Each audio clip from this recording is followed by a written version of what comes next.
Good morning बच्चों हम पढ़ रहे थे राहुल सांकृत्यायन जी का चैप्टर अथातो घुमक्कड़ जिज्ञासा। तो बच्चों इस पाठ में उन्होंने राहुल जी ने घुमक्कड़ी को श्रेष्ठ और महान बताया है और उन्होंने इस बात की ओर विशेष संकेत भी किया था कि महापुरुषों के महान होने का मुख्य श्रेय किसको जाता है, घुमक्कड़ी को जाता है।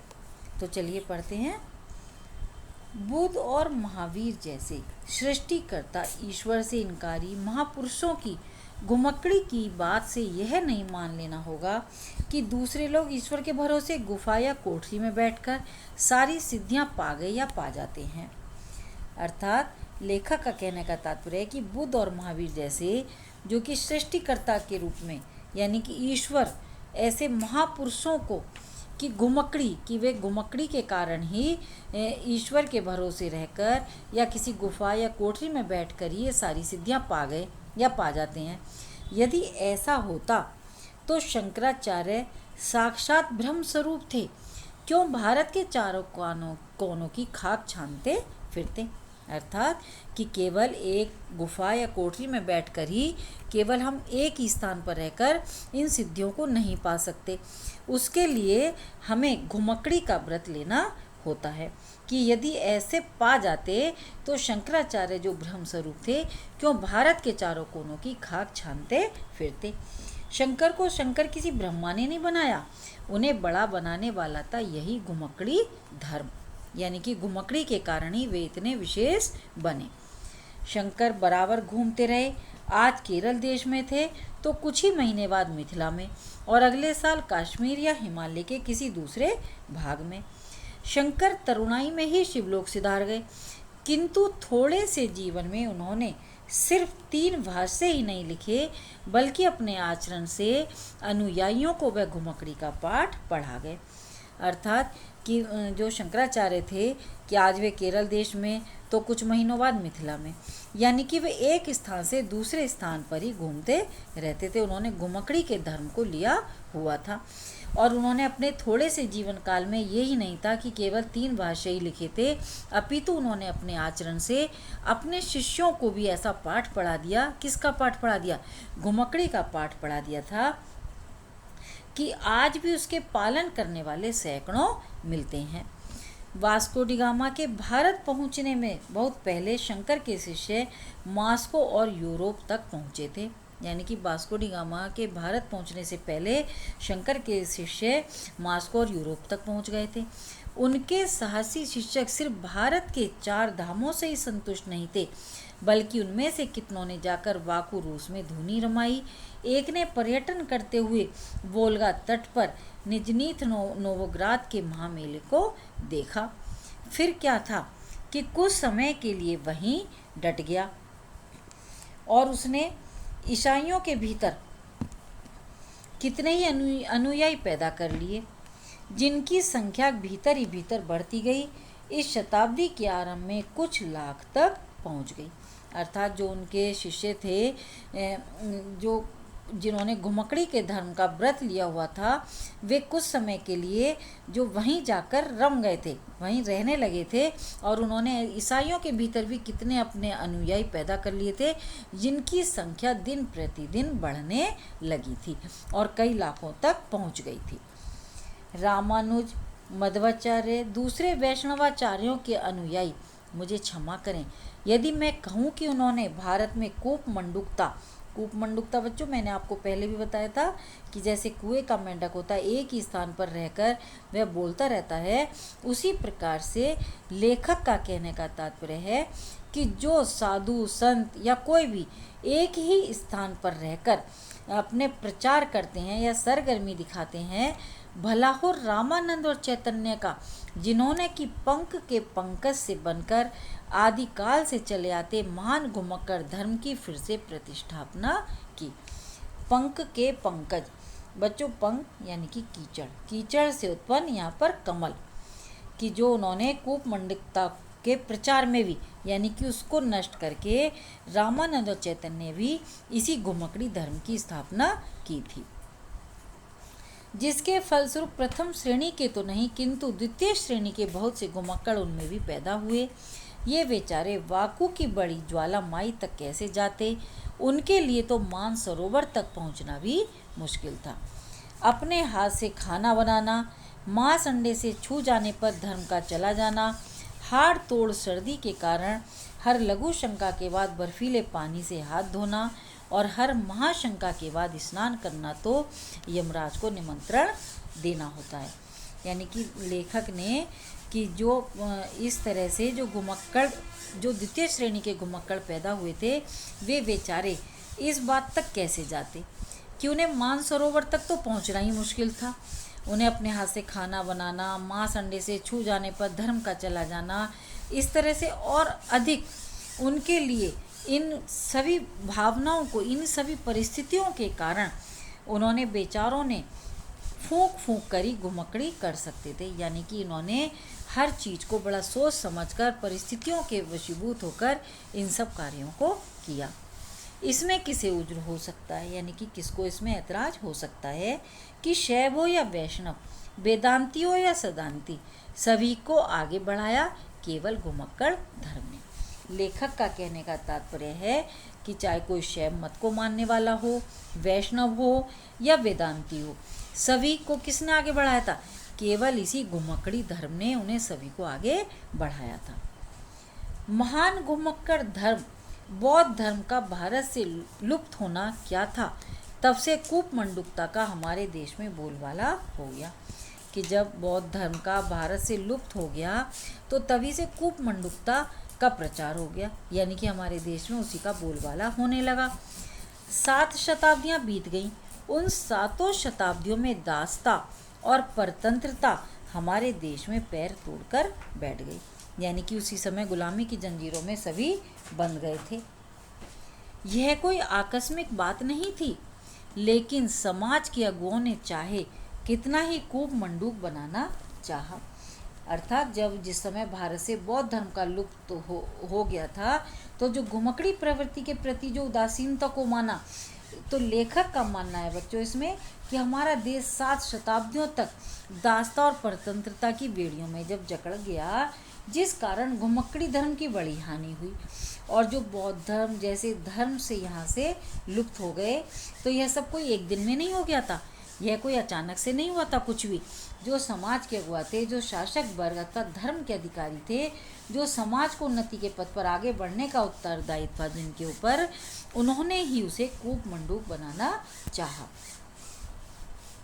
लेकिन इस देश में माई के लाल जब तब पैदा होते रहे, जिन्होंने कर्म पथ की ओर संकेत किया। हमारे इतिहास में गुरु नानक का समय दूर नहीं है। अर्थात कि जो हमारे आज के जो समाज के लोगों को कूपमंडूक बने रहने के लिए जिन्होंने प्रेरित किया, जो सत्ता के दबाव में आकर कूपमंडूक बने रह गए, फिर समय पर ऐसे अनेक लोगों ने जन्म लिया जिन्होंने घुमक्कड़ी को ही अपना कर्म क्षेत्र बनाया और लोगों को समझाने का प्रयास किया कि उनका वास्तविक कर्म पथ क्या है। यानी कि जैसे कर्म पथ की ओर संकेत, यानी कि जो हमारा वास्तविक कर्म क्या है, कर्म क्षेत्र बताया लोगों को कि विस्तृत संसार है और इसमें फैलकर अपने कर्मों का भलीभांति हम पालन करें। तो जैसे इतिहास में प्रसिद्ध गुरु नानक का समय दूर का नहीं है, एक जीता जागता प्रमाण है, लेकिन अपने समय के वे महान घुमक्कड़ थे। यानी कि वे भी अपने समय के घुमक्कड़ थे, जो उन्होंने न केवल भारत भ्रमण को ही पर्याप्त नहीं समझा, ईरान अरब तक धावा मारा। यानी कि उन्होंने केवल भारत को ही अपना कर्म क्षेत्र नहीं माना, अपितु उन्होंने संपूर्ण विश्व को ही अपना कर्म क्षेत्र मानकर उन्होंने ईरान और अरब देशों तक भ्रमण किया। घुमक्कड़ी किसी बड़े योग से कम सिद्धिदायिनी नहीं है और निर्भीक तो वह एक नंबर का बना देती है, क्योंकि जो घुमक्कड़ी, इसमें कोई संदेह नहीं है कि जो घुमक्कड़ी धर्म है वो योग विद्या की भांति अनेक सिद्धियां प्रदान करने वाला है और निर्भीक वह मनुष्य को, निर्भीकता उसकी सबसे बड़ी सिद्धि है, वह मनुष्य को निर्भीक बना देती है। अर्थात घुमक्कड़ी करने वाले व्यक्ति से अधिक निडर कोई नहीं हो सकता, क्योंकि वह व्यक्ति के भीतर से सब प्रकार के जो भय होते हैं, जो एक डर होता है, वह सब उन्हें बाहर निकाल कर फेंक देती है। घुमक्कड़ नानक मक्के में जाके काबा की ओर पैर फैलाकर सो गए। मुल्लों में इतनी सहिष्णुता होती तो आदमी होते। उन्होंने ऐतराज किया और पैर पकड़ के दूसरी ओर करना चाहा। अर्थात बच्चों इसमें कि घुमक्कड़ी के प्रति जो एक समाज में उदासीनता थी, जो दुष्परिणाम था उसका, कि जैसे बौद्ध धर्म के लुप्त होने पर लेखक ने इसी उदासीनता को, जो हमारे देश में इसी प्रकार से बनी रही, जबकि हमारी वर्तमान सभ्यता और संस्कृति का विश्व से अस्तित्व समाप्त हो जाएगा यदि इसी प्रकार की उदासीनता बनी रही। उनको यह देखकर अचरज हुआ कि जिस तरफ घुमक्कड़ नानक का पैर घूम रहा है, काबा भी उसी ओर चला जा रहा है। यह है चमत्कार। आज के सर्वशक्तिमान किंतु कोठरी में बंद महात्माओं में है कोई ऐसा जो नानक की तरह हिम्मत और चमत्कार दिखाए। अर्थात कि जो नानक के अंदर जो एक चमत्कारिक गुण था वो किसके कारण उत्पन्न हुआ था? केवल घुमक्कड़ी धर्म के कारण ही हुआ था। दूर शताब्दियों की बात छोड़िए, अभी शताब्दी भी नहीं बीती, इस देश से स्वामी दयानंद को विदा हुए। स्वामी दयानंद को ऋषि दयानंद किसने बनाया? घुमक्कड़ी धर्म ने। उन्होंने भारत के अधिक भागों का भ्रमण किया, पुस्तक लिखते, शास्त्रार्थ करते और वे बराबर भ्रमण करते रहे। अर्थात जो उन्होंने भारत के अधिक भागों में भ्रमण किया, यानी कि घुमक्कड़ी की पुस्तक लिखी और शास्त्रार्थ करते रहे, उसके लिए भी वे बराबर घूमते रहे। शास्त्रों को पढ़कर काशी के बड़े बड़े पंडित मंडूक बनने में ही सफल होते रहे। इसलिए दयानंद को मुक्त बुद्धि और तर्क प्रधान बनाने का कारण शास्त्रों से अलग कहीं ढूंढना होगा, और वह है उनका निरंतर घुमक्कड़ी धर्म का सेवन। उन्होंने समुद्र यात्रा करने, द्वीप द्वीपांतरों में जाने के विरुद्ध जितनी थोथी दलीलें दी जाती थी, सबको चिंदी चिंदी उड़ा दिया। यानी कि जो कि समुद्र यात्रा नहीं करनी, या इस स्थान नहीं जाना, या वहाँ नहीं जाना, इन सब जो थोथी दलीलें थी उन सबको उन्होंने व्यर्थ कर दिया, यानी कि उन सबको चिंदी चिंदी करके उन्होंने उड़ा दिया। और बतलाया कि मनुष्य स्थावर वृत्त नहीं है, वह एक जंगम प्राणी है। चलना मनुष्य का धर्म है। मनुष्य का धर्म क्या है? चलते रहना, यानी कि निरंतर कर्म पथ पर आगे की ओर बढ़ते रहना। जिसने इसे छोड़ा वह मनुष्य होने का अधिकारी नहीं है। 20वीं शताब्दी के भारतीय घुमक्कड़ों की चर्चा करने की आवश्यकता नहीं। इतना लिखने से मालूम हो गया होगा कि संसार में यदि कोई अनादि सनातन धर्म है तो वह घुमक्कड़ धर्म है। तो बच्चों इसमें लेखक ने घुमक्कड़ी को धर्म बताकर उसकी महिमा का वर्णन किया है कि जैसे अनेक धर्मों के उत्थान से घुमक्कड़ी का योगदान है, और 20वीं शताब्दी में भी भारतीय घुमक्कड़ों की संख्या कम नहीं थी। अर्थात उनका विश्व में सबसे बड़ा धर्म क्या था? कि जो संसार का अनादि और सनातन धर्म है वह किसी धर्म, देश या काल की सीमाओं में बंधा हुआ नहीं है, लेकिन वह कोई संकुचित संप्रदाय नहीं है। वह आकाश की तरह महान है, समुद्र की तरह विशाल है। जिन धर्मों ने अधिक यश और महिमा प्राप्त की वह केवल घुमक्कड़ धर्म के कारण, यानी कि लेखक का कहने का तात्पर्य है कि वह आकाश की तरह महान और समुद्र की तरह विशाल है। जिस प्रकार से आकाश को सीमा को नापना और समुद्र की गहराई की थाह लेना संभव नहीं है, उसी प्रकार से घुमक्कड़ी संप्रदाय की विशालता और असीमता को नापना असंभव है। तो जो संकुचित भावनाएं होती हैं, जैसे जो सब कुछ होता है वह केवल किसके कारण होता है? घुमक्कड़ी धर्म के ही कारण होता है। प्रभु ईशा घुमक्कड़ थे, उनके अनुयायी भी ऐसे ही घुमक्कड़ थे, जिन्होंने ईशा के संदेश को दुनिया के कोने कोने में पहुंचाया। यानी कि जो ईशा मसीह थे वे भी घुमक्कड़ थे, और ईशा के जो अनुयायी थे वे भी घुमक्कड़ थे, और उन्होंने ही ईसाई धर्म के सिद्धांतों को संसार में एक छोर से दूसरे छोर तक पहुंचाया। यहूदी पैगंबरों ने घुमक्कड़ी धर्म को भुला दिया, जिसका फल शताब्दियों तक उन्हें भोगना पड़ा। उन्होंने अपने जान चूल्हे से सिर निकालना नहीं चाहा। घुमक्कड़ धर्म की ऐसी भारी अवहेलना करने वालों की जैसी गति होनी चाहिए वैसी गति उनकी हुई कि चूल्हा हाथ से छूट गया और सारी दुनिया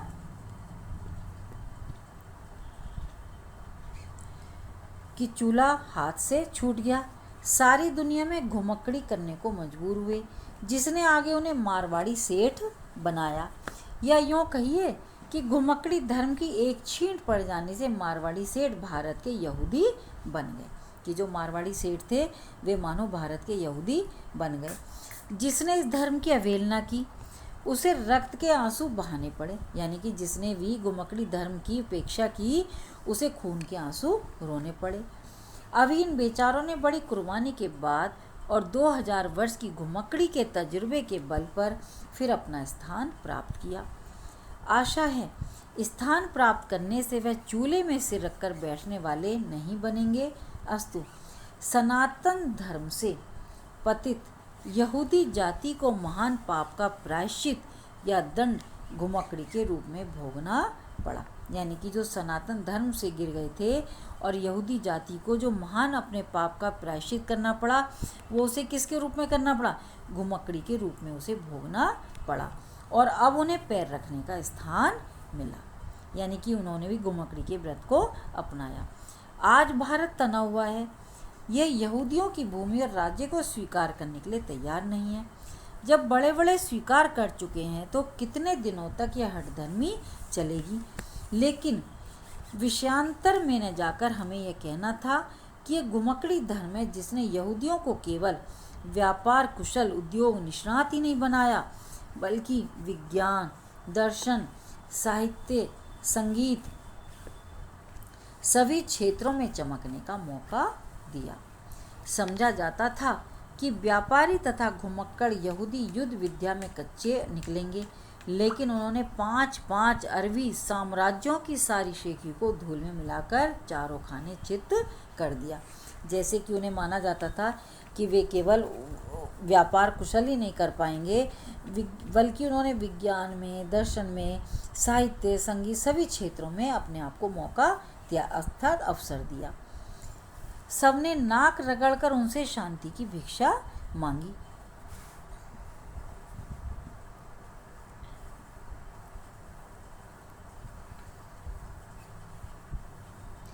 अब इतना कहने से अब कोई संदेह नहीं रह गया कि घुमक्कड़ धर्म से बढ़कर दुनिया में धर्म नहीं है। कि इतना कहने के बाद लेखक का कहने का तात्पर्य है कि संसार का सर्वश्रेष्ठ साधन क्या है? घुमक्कड़ी। और घुमक्कड़ी धर्म को स्वीकार करके अनेक व्यक्ति महान बन सके, तो घुमक्कड़ी का स्थान धर्म से भी ऊंचा है। धर्म भी छोटी बात है, उसे घुमक्कड़ के साथ लगाना। यानी कि लेखक का कहने का तात्पर्य है कि संसार में कोई धर्म ऐसा नहीं है जो घुमक्कड़ी से बढ़कर हो सकता है, अतः घुमक्कड़ी की धर्म के साथ तुलना करना उचित नहीं होगा। तो घुमक्कड़ी के साथ धर्म को जोड़ने का अभिप्राय क्या है कि उसकी तुलना किसी भी धर्म के साथ की जा सकती है। यह इसी प्रकार से होगा जैसे ऐसा करने से बच्चों की जैसे घुमक्कड़ धर्म की महिमा उसी प्रकार घट जाएगी जैसे विशाल समुद्र के पड़ोस से अन्यायी एवं अहंकारी रावण के बसने से समुद्र की महिमा घट गई थी। जैसे कि रावण के बसने से समुद्र की महिमा घट गई थी, उसी प्रकार से यही वाली कहावत होगी कि घुमक्कड़ी होना आदमी के लिए परम सौभाग्य की बात है। यह पंथ अपने अनुयायी को मरने के बाद किसी काल्पनिक स्वर्ग का प्रलोभन नहीं देता। इसके लिए तो कह सकते हैं, क्या खूब सौदा नकद है, इस हाथ ले इस हाथ दे। यानी कि इसमें घुमक्कड़ी में क्या है बच्चों कि जैसे यदि कोई घुमक्कड़ी का व्रत लेता है तो उसमें उसे उसका फल भी उसी समय मिल जाता है कि एक हाथ ले और एक हाथ दे। घुमक्कड़ी वही कर सकता है जो निश्चिंत है। किन साधनों से संपन्न होकर आदमी घुमक्कड़ बनने का अधिकारी हो सकता है? भाई घुमक्कड़ी भी तो वही कर सकता है जिसके मन में कोई चिंता ना हो, किसी प्रकार की कोई भावना ना हो, वही व्यक्ति घुमक्कड़ी कर सकता है। यह आगे बतलाया जाएगा, किंतु घुमक्कड़ी के लिए चिंताहीन होना आवश्यक है और चिंताहीन होने के लिए घुमक्कड़ी भी आवश्यक है कि यदि कोई व्यक्ति चिंता युक्त होता है तो यदि वह थोड़ी सी भी घुमक्कड़ी कर लेता है तो उसकी चिंताएं जैसे दूर हो जाती हैं।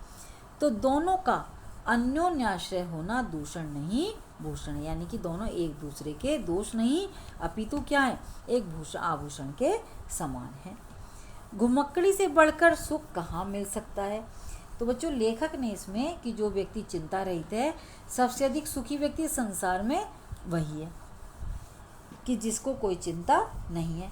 तो जो व्यक्ति वास्तविक घुमक्कड़ बन सकता है, जिसने सभी प्रकार की चिंताओं से मुक्ति प्राप्त कर ली हो, इसके साथ ही उनका मानना है कि जो व्यक्ति सभी प्रकार की चिंताओं से मुक्त होना चाहता है उसके लिए घुमक्कड़ी आवश्यक है, और घुमक्कड़ी से बढ़कर उसे कहीं सुख नहीं मिल सकता। यानी कि सबसे बड़ा सुख क्या है? घुमक्कड़ी। आखिर चिंताहीनता तो सुख का सबसे स्पष्ट रूप है। घुमक्कड़ी में कष्ट भी होते हैं, लेकिन उसे उसी तरह समझिए जैसे भोजन में मिर्च। यानी कि लेखक का कहने का तात्पर्य है कि जैसे घुमक्कड़ी में छोटे मोटे कष्ट भी होते हैं, किंतु वे कष्ट बिल्कुल वैसे होते हैं जैसे भोजन में मिर्च का प्रयोग। मिर्च में तीखापन होता है और उसके कड़वाहट, यदि उसमें कड़वाहट ना हो, तीखापन ना हो, तो क्या कोई मिर्च प्रेमी उसे हाथ भी लगाएगा? यानी कि जो मिर्च को पसंद करने वाला व्यक्ति है वो उसे हाथ भी नहीं लगाएगा यदि उसमें तीखापन न हो।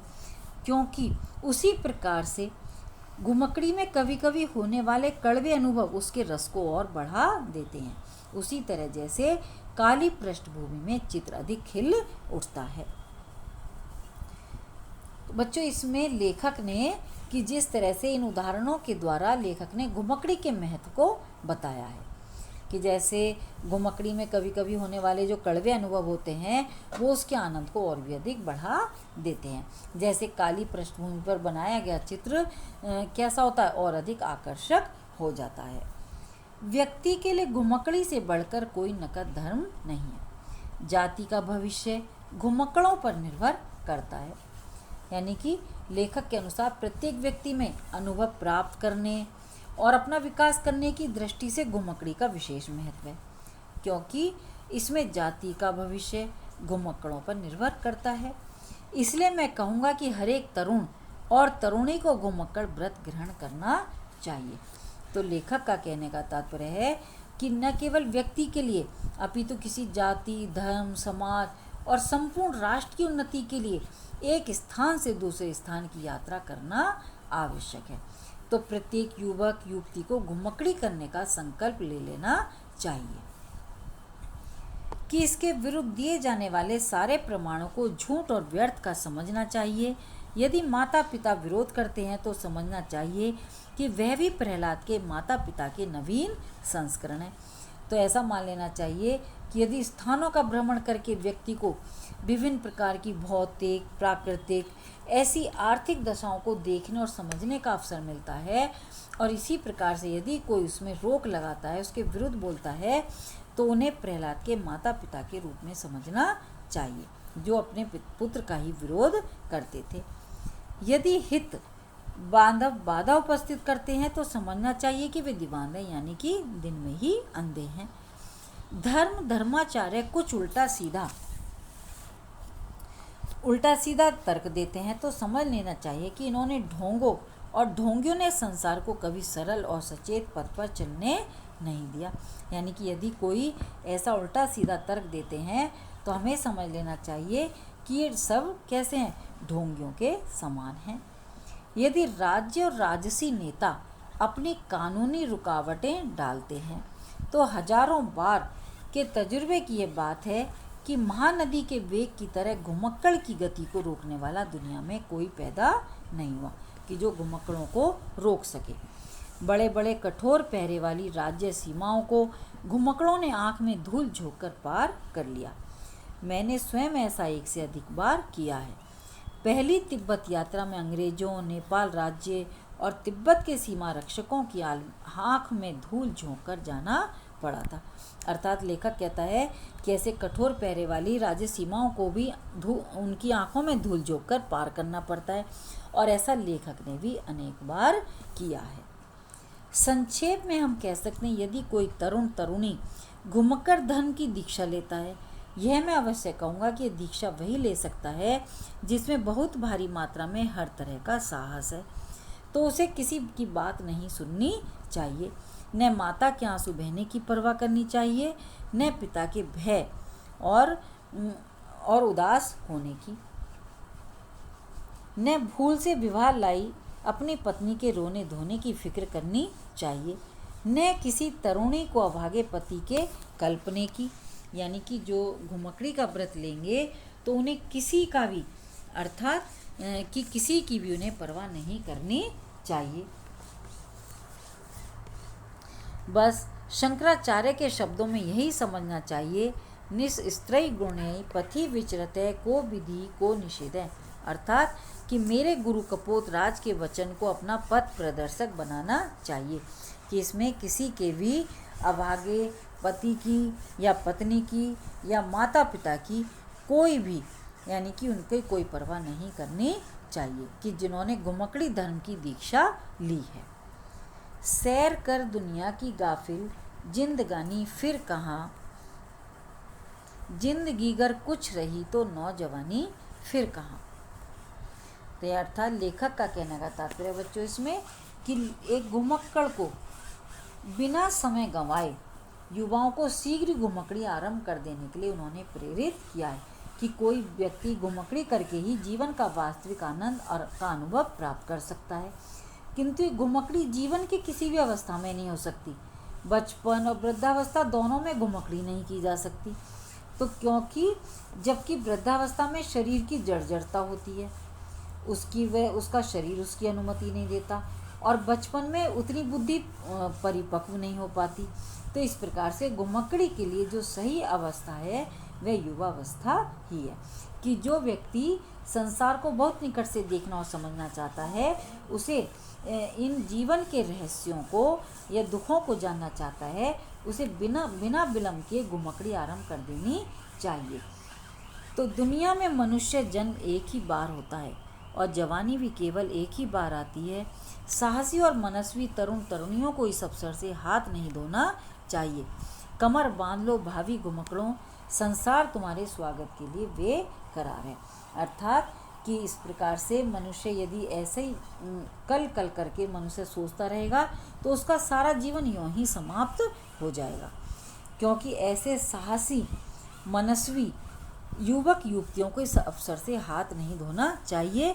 तो इसलिए हे भविष्य में होने वाले घुमक्कड़ों, तुम कमर बांध लो, क्योंकि यह संसार तुम्हारे स्वागत के लिए तैयार है, अर्थात तुम घुमक्कड़ी करो। तो बच्चों आपको ये चैप्टर समझ में आ गया होगा। यदि कुछ समझ में नहीं आए तो मुझसे